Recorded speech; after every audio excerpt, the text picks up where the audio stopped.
शहबाज शरीफ के लिए क्यों दुआ करने जाते हैं? क्यों आप कह रहे हैं? मेरे को आपको नजर नहीं आता? एक शख्स इस तरह में नजर आता है, ना उसको आज तक समझ में आया कि उसको वजीर आजम की कुर्सी पे किसने बैठाया, ना समझ में आया क्यों बैठाया, ना पता चलता कितनी देर के लिए बैठाया।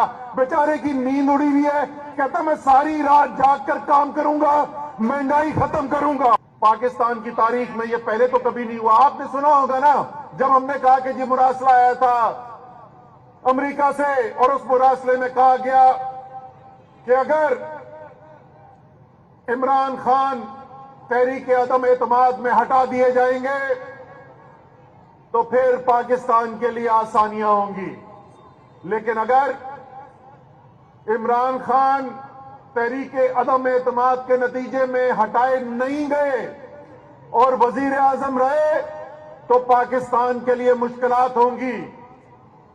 या आपने टीवी पर देखा होगा, सुना होगा कि जब हमने ये बात की, जब पाकिस्तान को यह बताया कि यह धमकी आई है, पहले तो उन्होंने कहा कि ऐसी धमकी कोई नहीं आई।